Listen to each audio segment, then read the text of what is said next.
Bug Pokemon are regarded as the worst type due to low base stats, only a few attacking moves, and weak to a lot of common types. Couple that with the game mechanics of Generation 3, which is before the physical special split in attacking moves, meaning all attacks of a certain type are either physical or special, and you have yourself a recipe for disaster. But it doesn't matter how bad the recipe tastes because I love Bug Pokemon and absolutely adore Pokemon FireRed. It was my first Pokemon game, but due to bug type attacks being physical in Generation 3 and most of the Generation 1 bugs either being special attackers or just slow to hit first, this challenge was quite hard for me. I also just kinda suck at Pokemon in general. I have tried and failed this Nuzlocke multiple times, but now I am finally proud to say that I, Vanikin3, have made a video that you will have to watch to the end to see if I actually did complete this challenge. So grab a snack, strap in, and raise your hands because this roller coaster is about to begin. I do also have timestamps in the description. Of course, we need to have some ground rules for my playthrough. I was limited to only using bug Pokemon in battles, but I could use other Pokemon for HM, such as Squirtle for Surf and Strength or Fearow for Fly. I have to catch the first bug encounter of every route. I did allow myself to have duplicates of Pokemon on my team since there are only 5 fully evolved bug Pokemon obtainable in FireRed before you upgrade your Pokedex and can access the Sevi Islands in Generations 2 and 3. The battle mode was set mode, so I'm not warned of the next Pokemon my opponent will send out. I can also not raise my Pokemon higher than the next major battle's ace, so there is a level cap for my team. This does not stop my Pokemon from being able to continue being used if they level up higher than the ace during the major battle. If a Pokemon faints, be it in battle or outside of battle due to poison, I have to put that Pokemon in the box and I can no longer use it. It is dead to us. But I allowed myself to use the Pokemon Center as many times as needed, and I could use as many heals as I could buy or find on the ground.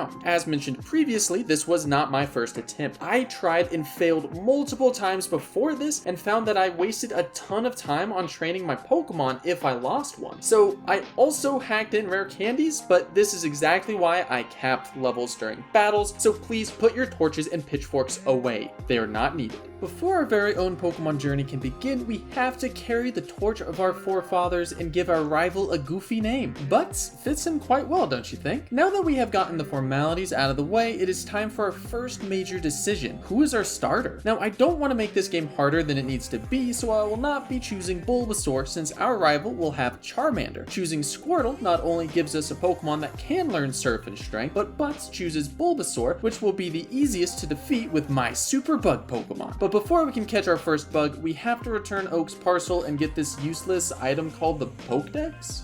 Pokédex? No idea, but we don't need it. Let's go get a bug. Viridian Forest blessed us with our first bug. Meet Buzzman the Weedle. After dropping Squirtle off in the box, I go back to Route 2 and pick up Marmalade the Caterpie. Unfortunately, I forgot about the early game rival fight to the left of Viridian City, so I went straight to Brock, leveling Buzzman and Marmalade to level 14 and evolving both. Now, my main strategy in this fight was to make Onix fall asleep and to knock it out with confusion. You may be asking yourself, how can Marmalade make the Onix fall asleep if it doesn't have Sleep Powder? Simple, Marmalade will level up to 15 and learn Sleep Powder by defeating Brock's Geodude, which would have worked like a charm, but Onix had other ideas. Waking up on the second turn, Onix landed a Rock Tomb that left Marmalade with 12 HP and -1 speed, and me clinching hard enough to make diamonds. I knew that I needed to make the Onix sleep, but like an idiot, I misclicked and hit Stun Sport instead, but Onix missed Rock Tomb to keep Marmalade alive for another turn. I knew Buzzman couldn't do much to Onix, so we needed to have RNG bless us, and bless us it did, with a second Rock Tomb miss, allowing us to defeat Onix and beat Brock.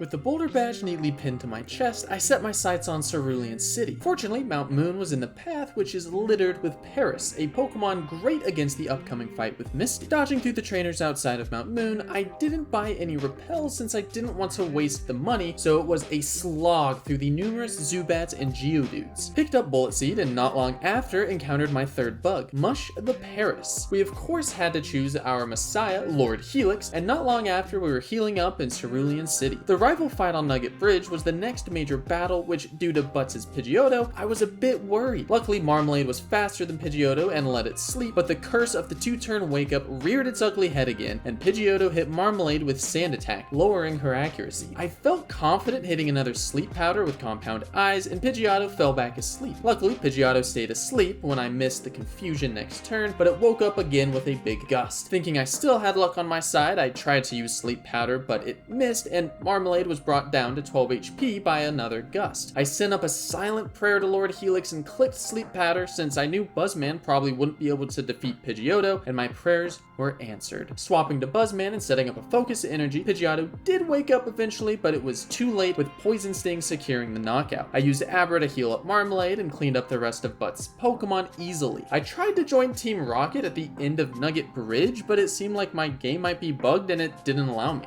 Maybe next time. But we did get 2 new friends, Buzzy the Weedle from Route 24 and Lando Lakes the Caterpie from Route 25. After saving Bill from his experiment and getting a ticket to the SS Anne, it was time to face Misty. I led Mush to try and defeat Staryu with Bullet Seed, but the second turn Mush was confused and hurt itself, so I switched to Marmalade. Marmalade took 2 hits from Water Pulse, but luckily no confusion, so Staryu fell asleep. Misty decided to be a punk and heal her Staryu with the Super Potion, but luckily Staryu took a long nap because it did not wake up. I knew Starmie was going to be faster, but I needed to land a Sleep Powder to have a shot to win. Once Starmie fell asleep, I switched to Buzzman, who I gave an Oran Berry to. Unfortunately, Starmie woke up after Buzzman set up a Focused Energy, but Twin Needle was able to bring Starmie into the red, while Buzzman's Oran Berry brought it back into the green. Unfortunately, Starmie confused Buzzman with the next Water Pulse, and my soul almost left my body when Buzzman hurt itself in confusion and was left with 2 HP. I thanked Lord Helix for the Oran Berry and swapped it into Mush. Healing with a potion, Mush was able to finish off Starmie. I collected the Cascade Badge, counted my blessings, Misty did not hit any critical hits, and looked towards Vermilion City. After climbing through a mountain and battling 2 gyms, I wanted to take a breather and party on a boat for a little bit. Killing Butts Raticate definitely dampened the mood, maybe the Sleep Powder was a little too strong, but after sweeping Butts, I wandered up to the captain's office to grab a cup before saying goodbye to all the partygoers. After evolving Mush, I took a deep breath and cut down the tree blocking the electric gym. It is rumored that the RNG of finding the switches in the trash cans in LT Surge's gym is harder than the actual fight, but it was the exact opposite for me. I found the switches quickly, but Lieutenant Surge was not lying when he said he would zap me into paralysis, cause hot dang was RNG not in my favor during this fight. I led Mush into the fight since grass resists electric attacks, but I forgot to teach it Dig before the battle. Voltorb didn't do much, but once Pikachu started setting up double teams, I needed to hit a little bit harder, so I switched into Buzzman. While I was able to set up a Focus Energy, Pikachu paralyzed Buzzman. Luckily, Buzzman was still feeling limber and was able to knock out Pikachu with a Twin Needle. Raichu was Lieutenant Surge's ace, and even though it was able to set up a double team and hit pretty hard with a Shockwave, Buzzman didn't freeze or miss and knocked out Raichu with 2 Twin Needles, granting me the Thunder Badge and letting us travel to the Rock Tunnel. But there were a couple of things I needed to do first. I didn't want to accidentally get lost in the Rock Tunnel, so I quickly ran through Diglett's cave, which was much scarier than I was expecting. One of the first encounters in the cave was against a level 29 Dugtrio with Arena Trap, and even with super effective bullet seeds, between a lowered accuracy from Sand Attack and Dugtrio using Dig every other turn, the battle lasted 10 turns too many. Once I made it to the other side, I quickly grabbed a Rattata since I was at 9 caught on my Pokedex and needed 10 for Flash. Then it was back through Diglett's cave and the journey to Rock Tunnel. The Rock Tunnel was the first time I had to worry about hitting the level cap, since Mush absolutely carried the team with every other battle against a Geodude or Onix. I did get a little disoriented when I left the Rock Tunnel, blame the elevation. I ran over to Celadon City thinking I had enough money to buy Scyther from the gambling corner, but even after picking up all the coins on the floor, I was nowhere near the 5,500 coins needed. I grabbed the tea for the guards and headed back to Lavender Town to pay my respects to Butts' Raticate, as well as maybe put another one of his Pokemon 6 feet under. I was a bit over leveled since the level cap was for Erika, so after sweeping through Butts' team, I ran back over to Celadon City. But before I faced the Grass Queen herself, I took a lap around her gym to get some extra money for the Scyther fund. Now with the team full of bug types with access to psychic moves, I entered the fight with Erika a little arrogant. I also forgot that you could use powdered moves on grass types in Generation 3, so I didn't utilize Sleep Powder at all. Marmalade was able to grind down the Victory Bell and have Erika waste a potion, and I sent in Buzzman against the Tangela, which Buzzman made quick work of. The Vileplume was a different beast, paralyzing Buzzman and dropping his defense with Acid. I did add Buzzy and Land O'Lakes to my party, so I swapped to Land O'Lakes to finish off Vileplume Plume and win the Rainbow Badge. It was now time to become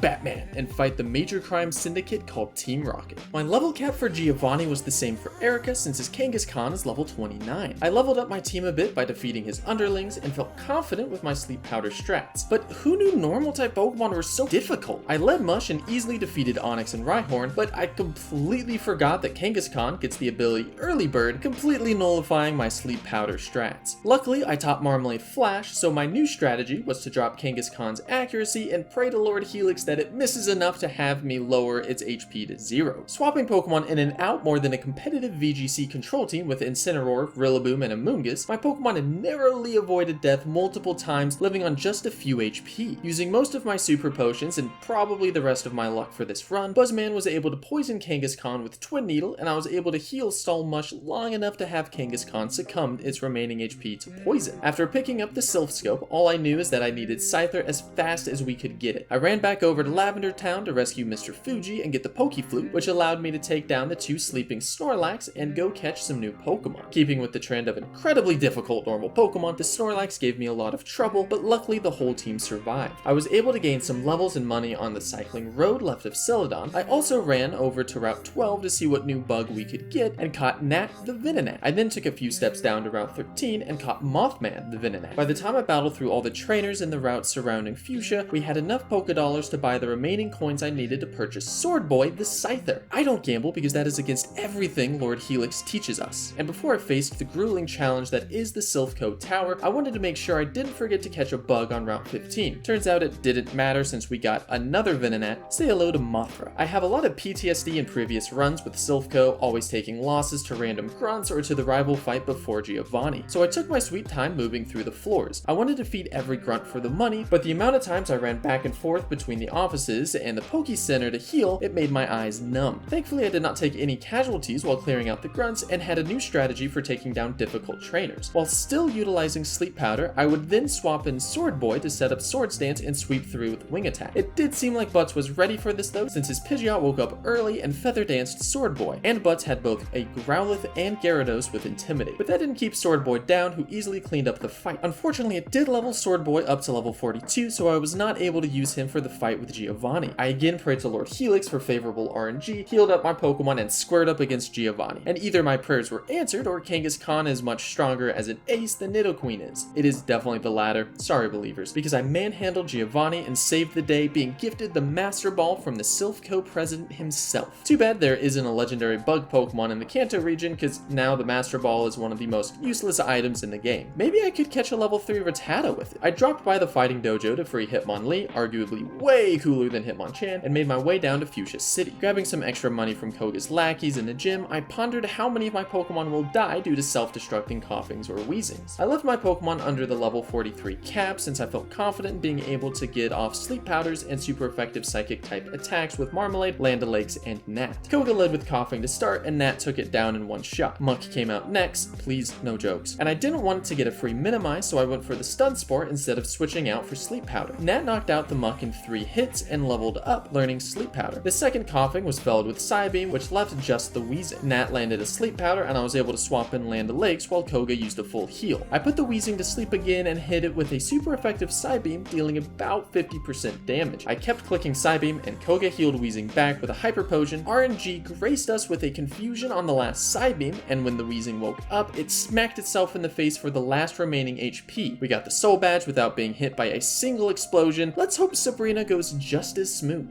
Since the level cap for Sabrina is the same as Koga, I decided to use the big brain strats in Sabrina's gym to avoid battling any training. The strategy is simple. If you are on the top teleporter, walk down. If you are on the bottom teleporter, walk up. Rinse and repeat, and you will eventually make your way to the Psychic Princess. Sabrina's Pokemon are scary since Psychic Pokemon are super fast, and while Buzzman and Buzzy can hit hard with Twin Needles, they are very weak to big Psychic hits. For this fight, I needed to leverage Sword Boy's speed and attack, but I could not just lead one of my Butterfrees or Venomoth since Sabrina leads with a Kadabra, where Synchronize would cause my Pokemon to fall asleep as well. Leading with Buzzy, one hit from Twin Needle was able to defeat the Kadabra. Switching to Land O'Lakes, I put Mr. Mime to sleep and swapped in Sword Boy. Unfortunately, Mr. Mime did not feel like sleeping, but Sword Boy really felt like dancing, so while Mr. Mime set up with Calm Mind, Sword Boy danced with his swords. With one Swords Dance, I felt confident in the damage output from Sword Boy that I started swinging with Wing Attack. Before knocking out Venomoth, I did one more Swords Dance just to make sure Alakazam would be obliterated. Alakazam was faster, which made me hold my breath, but luckily that dummy went for a Calm Mind, allowing Sword Boy to land one more Wing Attack and clean up the battle. While collecting the Marsh badge, I made a mental note that Alakazams will be faster than my whole team. With 6 badges, I needed to get Surf and Strength from Fuchsia City, so I took a little vacation to the Safari Zone. To my dismay, the first bug encounter was yet another Venonat, and with no good name ideas left, I just named it to Flame. Like Moths to Flame, because its evolution is Venomoth.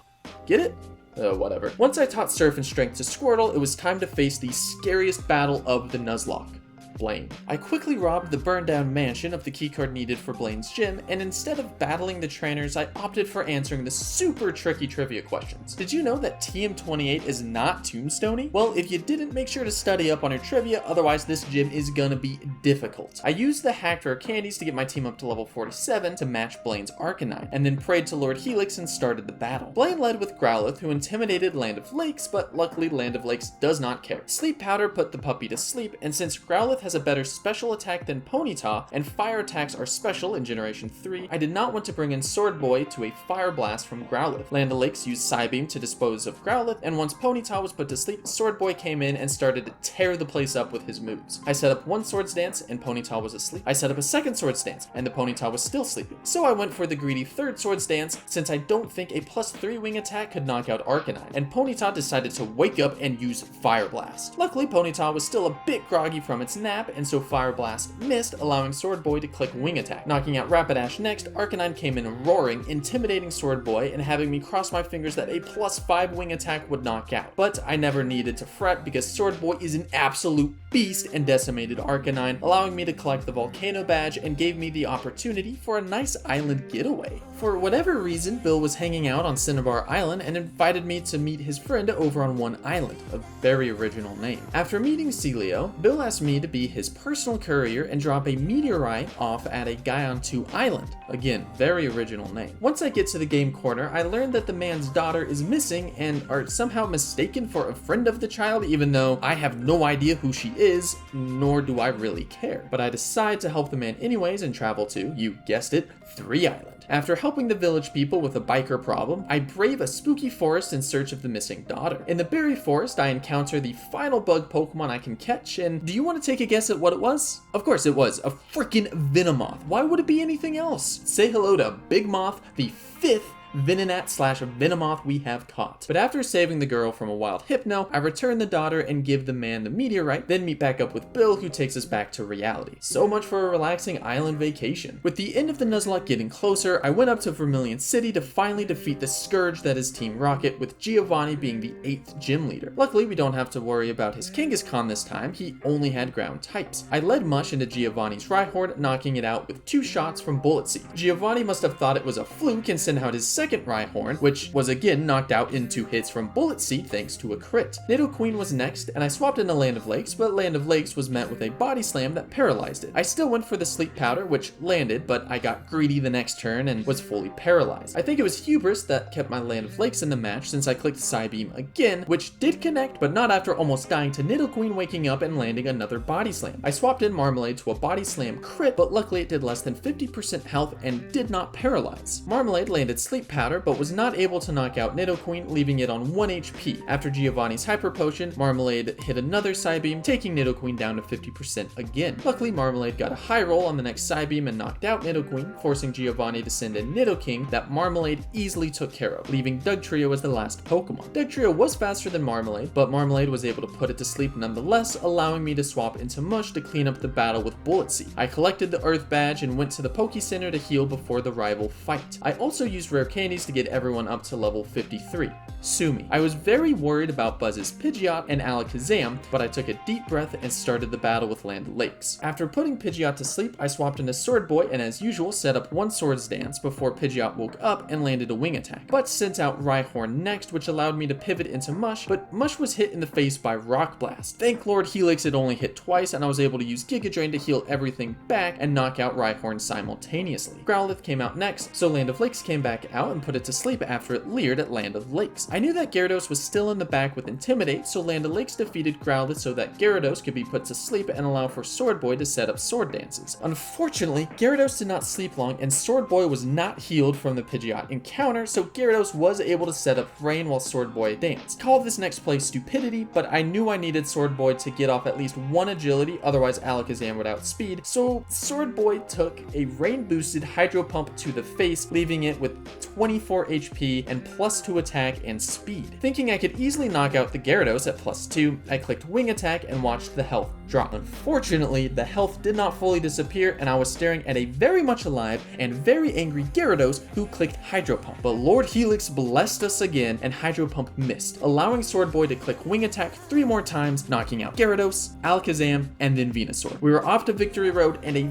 very sore backside from the amount of clinching we had to do. Since we were capped at level 54 for Lorelei, I wanted to sneak by as many of the Victory Road battles as I could. Also, there were a lot of high-level fire Pokemon on the trainers' teams, which I didn't want to have to deal with since it was a long journey back to the Pokemon Center if I wanted to heal. Mainly taking fights against Pokemon I had type advantages against, I collected most of the items in Victory Road and carried myself like a puzzle master, solving all of the intricate boulder pushing Victory Road threw at me. Sunshine met me on the other side, and the most difficult challenge was ahead of us: the maze of pillars outside of the league building. Struggling as much as everyone else does with the maze, I finally made it through and healed my Pokemon at the center inside of the league building and bought as many healing items that I could for the grueling task ahead. It was time to face the music. Did you just skip here from the beginning? I knew I shouldn't have included timestamps. Anyways, prepping for the Elite Four in general, I gave Mush a Quick Claw, Buzzy Black Glasses, a Ross Berry to Sword Boy, Citrus Berry on Land O'Lakes, as well as taught it Psychic, and a Lum Berry to Marmalade and taught Nat Giga Drain. In retrospect, I have no clue what I was thinking with the Ross Berry on Sword Boy, I just didn't want to get burned. I made sure my team was all level 54 and approached Lorelei with Land O'Lakes in front. Land O'Lakes landed a Sleep Powder and I was able to swap to Sword Boy and get 3 Sword Dances before Dugong woke up. While Dugong did not attack, it did use Safeguard, not allowing me to use Sleep Powder for a few turns. Wing Attack one-shot Dugong and Lorelei sent out Slowbro. Even at +6, Sword Boy was not able to knock out Slowbro, leaving it with a sliver of health. Slowbro retaliated with an Ice Beam that not only did over 50%, but also got an unlucky freeze. I knew Lorelei was going to heal Slowbro, and I should have used a full restore myself, but I got greedy thinking Sword Boy would thaw out. Unfortunately, he did not, and Slowbro was back to full health. I used a full restore next turn, and Sword Boy was hit by Surf, taking 50% HP. I was thinking that I couldn't be punished twice by being greedy, and went for another Wing Attack, thinking that it was a low roll the first time,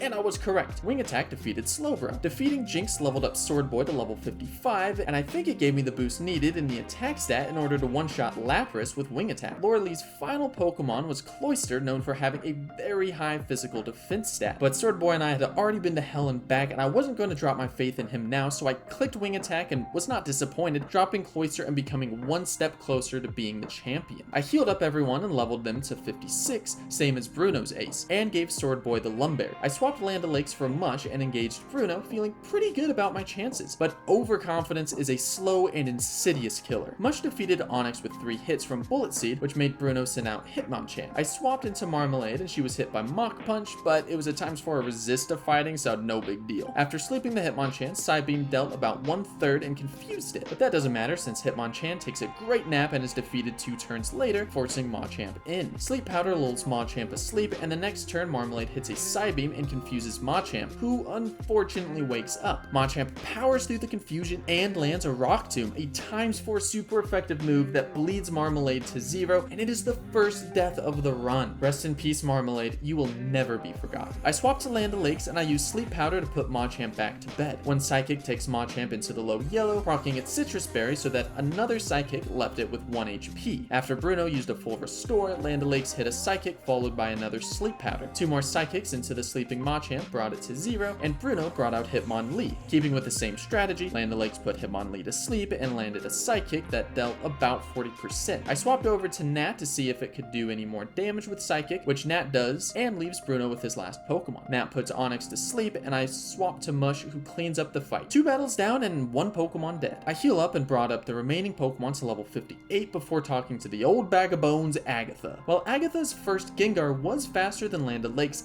and was able to get a double team, Land O'Lakes clutched with a Sleep Powder and critical hit with Psychic to defeat Gengar. The great RNG continued when Agatha sent out Golbat, and while Golbat was also faster than Land O'Lakes, it missed Air Cutter, and Compound Eyes helped Land O'Lakes hit Sleep Powder. 1 Psychic later, and Golbat wakes up, dealing 100 damage with Air Cutter, but it's a little too late as Golbat is defeated with another Psychic. Agatha sent out Arbok as Land O'Lakes heals with a Citrus Berry, and luckily Arbok is slower and put to sleep. I swap in Sword Boy and set up 2 Swords Dance, but Arbok wakes up and hits a Sludge Bomb, which poisons. Sword Boy's Lumberry heals that away as a wing attack takes down Arbok, then Gengar, then Haunter. No additional deaths, only heals, rare candies, and time to tame the Dragon Tamer. In order to defeat Lance's Aerodactyl, I taught Sword Boy Steel Wing. So basically my entire Nuzlocke hinges on whether or not a 90% accurate move hits.